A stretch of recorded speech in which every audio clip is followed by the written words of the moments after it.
Hello, everybody out there, and welcome to another episode of the Talk That Talk Show with me, Barry Holmes. Here we are for our 183rd episode of the Talk That Talk Show, and just happy to enjoy my Sunday night with you all.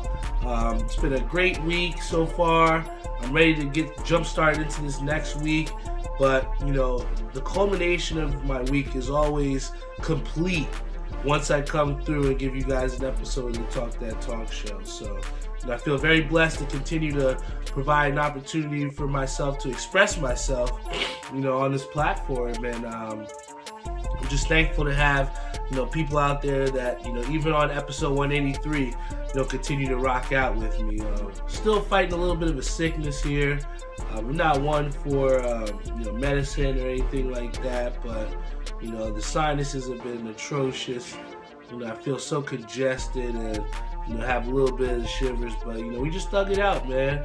I've taken COVID tests and it's negative. So again, like I spoke a little bit before, it's crazy to think that, you can still get sick without having COVID, but this seems to be something that I've, had a little trouble shaking now for some time. So, the main thing that I've really just tried to do is just stay as rested as possible. Limit the time that I've been out, just trying to get a little bit extra rest.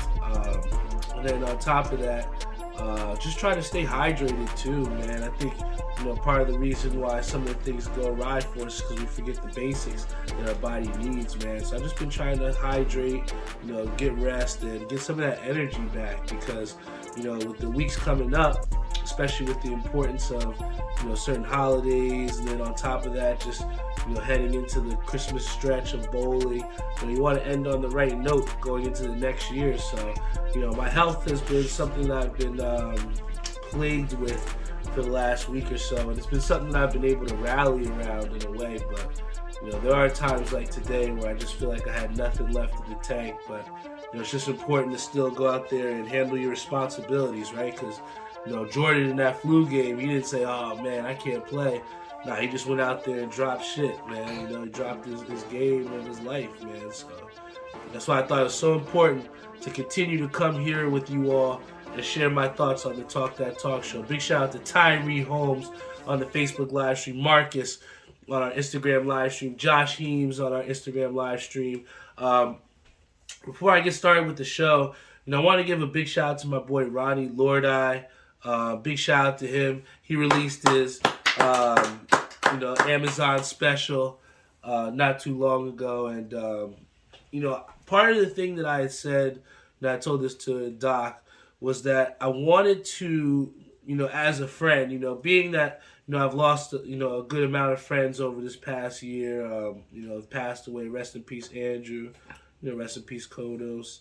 But I told myself that I was gonna, do better with trying reaching out to my friends, and seeing how they're doing and everything. And Ron has been, a good friend for me for decades, man. We grew up together playing basketball together, and he's somebody that means a lot to me.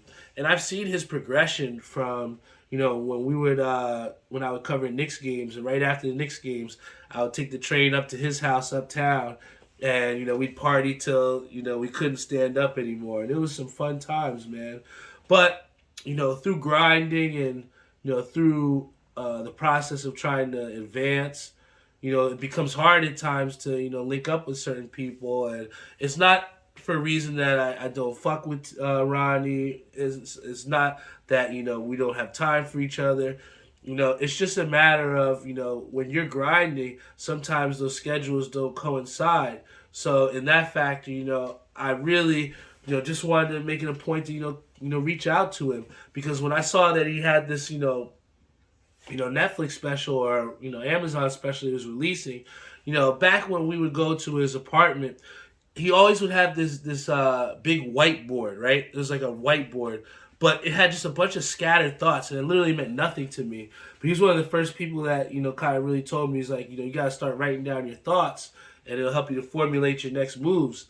And, it was some deep shit, at 3 o'clock in the morning when you're coming back from 13th step. But that's just the type of person that Ronnie was and still is. So to see him, follow through with what he said he was going to do, He told me a long time ago, I'm working on this special. I'm working on this special. And, it didn't take how long, let's put it this way. It didn't happen overnight for him. But just the fact that, he was able to power through. And then he told me that, from starting on Friday nights, now he's doing Friday, Saturday, Sunday. And he's about to open up another location in Hoboken. I was just so proud of him and just so happy for him genuinely that, he was getting the things that he wanted and he's becoming who he said he was going to, and it's people like that I feel like you have to keep around you because it kind of helps you to keep your dreams alive or keeps your hopes alive to see that, someone out there truly believes in themselves and can make shit happen for themselves. So, if you get a chance, check out Barbershop Comedy. My boy Ronnie Lordi. He's really grinded to be a great comedian. And, I'm just happy for his friendship. So, big shout out to him. Check out his Amazon special. It's on all streaming platforms. But, we also got to give a big shout out to Kevin Blue, my boy Christian on Instagram Live. Tim Secor says, what up, B? Good bowling last Wednesday. You and Pops killed it. And, I think the funny thing about that was, which I think is a great segue, when we talk about trying to advance and trying to move forward, the crazy part about it is that, sometimes the game of bowling is going to call for you to do some things that you're not necessarily comfortable with. And in that matchup with Tim, we had some really funky lanes out there to where we couldn't double, couldn't, really get much things going. But it really just became a war of attrition and just, how stubborn will you be? And in past times, I've been stubborn to where I haven't wanted to switch balls. I haven't wanted to try a different shot. And that's, potentially why I've, struggled for a little bit. But there's something about that night, bowling against Tim, bowling my father, seeing how well he was doing and just trying to carry my load as well, too. I tried a different shot that I had never tried before. And it actually, had some success for me. And I think the big thing that showed to me was as soon as I had, made the change and I made the shot, I saw my dad, my other teammate Cecil just stand up in shock. And then later on after, Tim had said to my dad, he was like, yo, I've never seen Barry do anything like that before.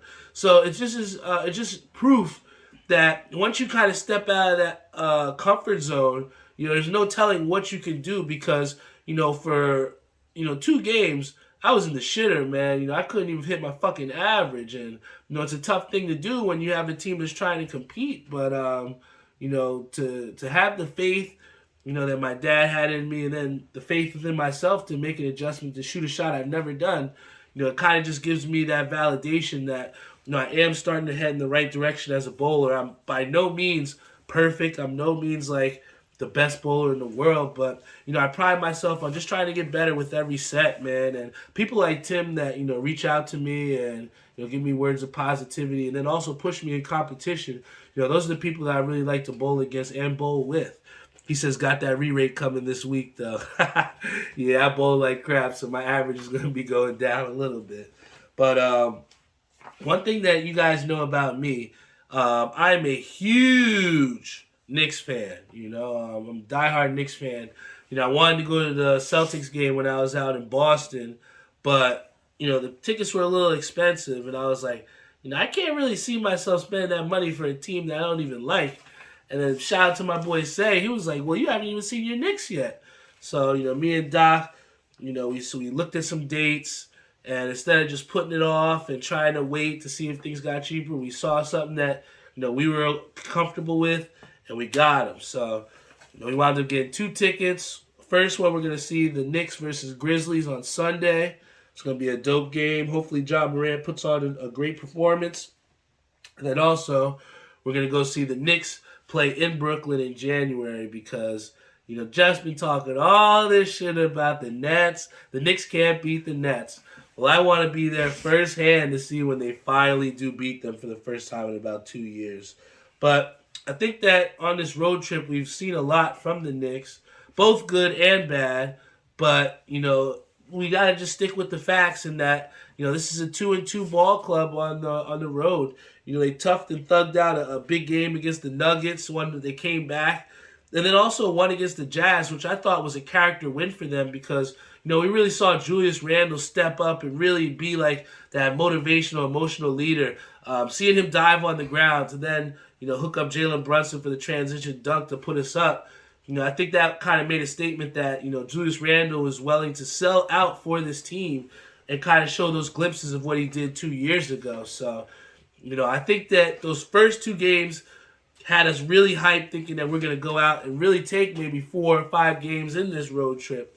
But then we ran into the Warriors and then the Suns. And I think that the thing that's most frustrating about the New York Knicks is that they can just show such great spots, just great quarters where they can fool you to believe that they're a contender. But then, after time, the facade starts to dissolve. And really what we see is a team that lacks defensive principle and effort 100% of the time. I've seen too many times where guys just get open three-pointers, drive to the basket, no contest. There's going to have to be a time where the Knicks truly sink their feet in on defense and decide that they will not be scored on. And until that point happens, we're going to continue to have this up and down fluctuating of the Knicks play. The Knicks aren't a bad team, but right now, if they cannot do what they need to do defensively, I really don't know if this team is a playoff team, I mean, can they get out of a play-in game if they're giving up 145 points? It's just not possible. And there's some things that I think look at is the fact that Evan Fournier has been on the bench and out of rotation. Here's somebody who you pay upwards of $70 million for, and we're outright saying that he can't help this New York Knickerbocker team. I think that's a huge statement. And when you're out of the rotation like that, it leaves opportunities for other guys to step up and the door of opportunity for other teams to potentially acquire. I read something that Rose and Quickly, those two players were open for trading. So I think that before the trade deadline for the Knicks is definitely going to be something that we're going to have to keep our eyes out for. Because like my boy Jeff said, I feel like the Knicks just have so much talent, but there's just not enough minutes to play everybody. And I think that, Grimes showing us in his last game against the Suns that he's healthier than he's ever been. And then Thibodeau to have the confidence to send him out there for upwards of 30 minutes. I think it gives us a little bit of, resolve that maybe he is healthy after this knee injury and he can assume being that crucial role for us because, when he's healthy, he's a lockdown defender and really a new generation 3-and-D guy. And then another guy who's really showed me something over this trip has been Jericho Sims. I mean, the guy is physical. He's manhandled people. There's not many people that you're going to find in the league that baby Draymond Green. And I saw multiple accounts in that Warriors game where Jericho Sims just, imposed his will. And I think for a guy that just plays hard, can stay healthy. Mitchell Robinson's been great for us, but the fact is he can't stay out of foul trouble and he can't stay healthy. So when you can't get on the floor, it's obvious that other people are going to have to step in that role to help you. And I think that Jericho has shown that, he's ready for that.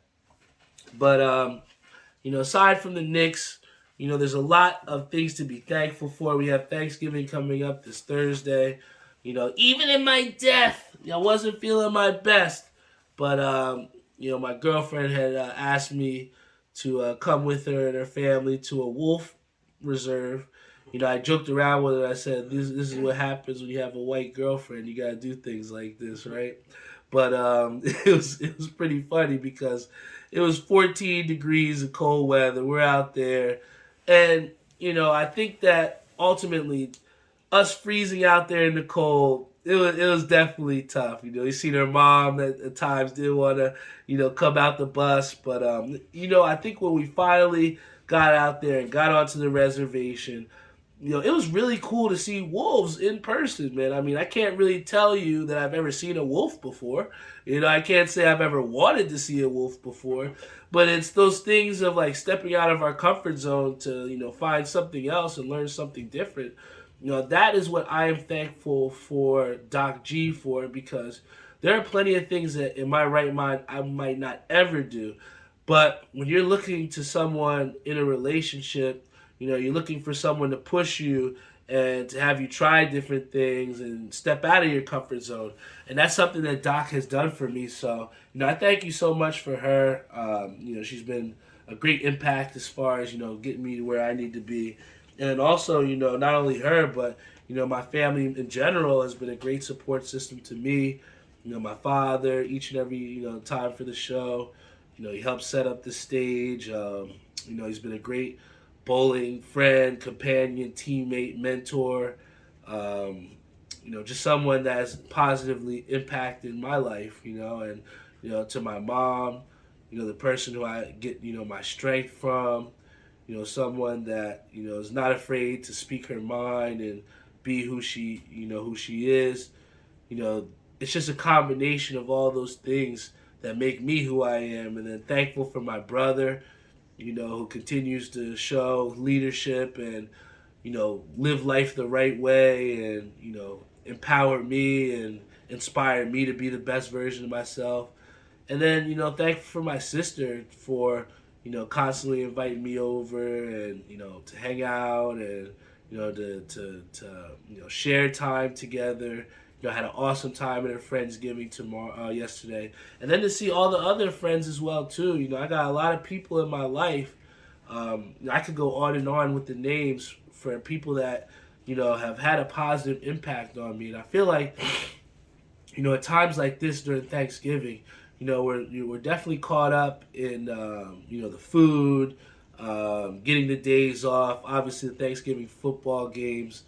But realistically, it just comes down to really just giving thanks for the things that are in your life and the things that, help to make you who you are. And I just feel like, with the people around me, I have a great base, I have a great system around me. And, it's just helped me to be who I am today. And I think that, my advice to anyone else out there, whether you're Dom, Laszlo, Brian Bloom, Ishabod Crane, just go out there and tell the people that mean something to you, that you care and, that you're thankful for them. Because, I had mentioned something to Doc the other day about, maybe jokingly it was the principal or something like that, but they were just saying about just how happy they were to have me working in their school district. And it might have been just like a light, comment or whatever. But for me, being someone that worked in New York for so long and for a certain point felt like I was working a thankless job, to have someone that just appreciates you in that little realm, it meant the world to me. So whether you're talking professionally, personally, at this time in Thanksgiving, spend some time with your family, spend some time with the people that mean the most to you. And, don't be afraid to tell them, that you're thankful for them, because you don't know what that can mean to them and if they really might have needed that. And then finally, before I hop off the air, because, I definitely want to get some more rest, get some fluids in my system so that, I can be ready to thug it out tomorrow at bowling. Yeah. But, I'm so thankful for, just this opportunity, man. I think that so many times, people can go life without having purpose. And I feel like a life without purpose is just such a confusing route, and I feel, not to use enlightened, but, I just feel a sense of accomplishment to know that people truly do believe in me, and, that means something to me. And I want to tell you guys all, I got some things in the works. I've been talking to Timmy Hugel Jr., and I promise you by the end of the year, there will be one more Talk That Talk Show release. One more, all right? I'm not going to tell you a due date. I'm not going to tell you when. Just make sure you keep tuning in. And I promise you, one of these episodes before the end of the year, you will get first chance dibs at one of only 25 shirts that are going to be made of the new Talk That Talk Show, part of the Core Values line. And then my boy Ish must have read the stage notes, because this game right here is what I really want to hop off the air to play. For those of you that don't know, this is Call of Duty Modern Warfare 2. A lot of people waited until Warzone 2.0 came out, because obviously you have to pay for this game, but Warzone 2 is free. But I thought it was imperative to get this game for the multiplayer because, what I've learned in this game is that the weapon ranking system and trying to upgrade your guns and get different guns to potentially use in Warzone, is a little confusing because you have to use other guns to unlock certain guns. So then they talk about the battle pass and it's kind of scattered, and I just feel like I wish in that realm they would have kept it simple. But I see what this company was trying to do when they really, came in this direction of Warzone 2.0. Because a lot of times people say, well, we're buying the same game over and over again with 2K23, right? What's different about this game? I feel like with this Warzone 2.0, they've added enough new wrinkles in it to feel like a brand new game. I think one of the greatest things that they put in there is the proximity chat. If you're in game chat and you're going up to a building that has enemies in it, and if they're talking, you can potentially hear if they're in there or not, and communicate with them.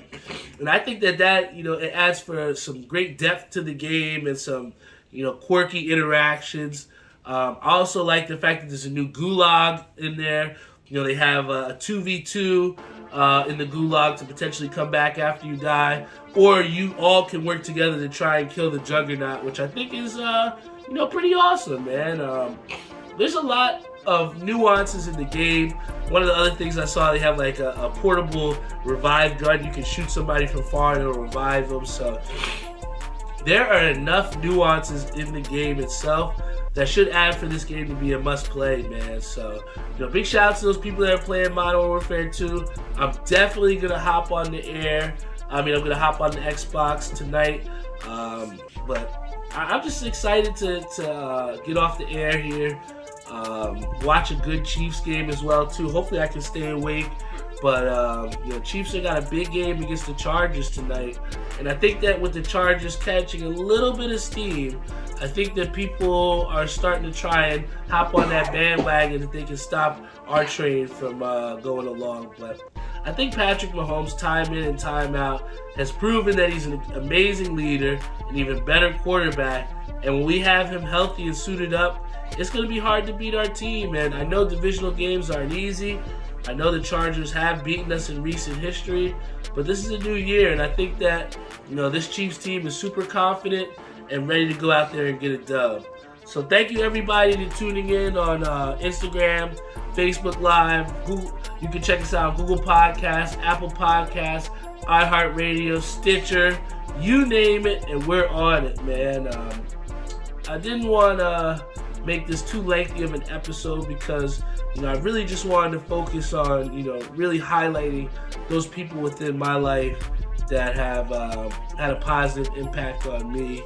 And I think that, like I said, if anything that you learn from this episode, make sure you tell those people that mean something to you just how thankful you are for them, because you never know if you will ever get that chance to say that again. So once again, I thank you guys so much for tuning into the show. Catch us every single week, whether it's whether it's Friday, Saturday, or Sunday, you're gonna get an episode of the Talk That Talk Show. I bleed this consistency. I pride myself on it, and part of the reason why I'm able to is because you all come here to share some time with me each and every week. I love you all. Thank you for rocking out with me. I'm gonna try and get this health up to 100%. And, keep rocking out with me, man, because I'm going to keep making y'all proud. Love you and see you next week.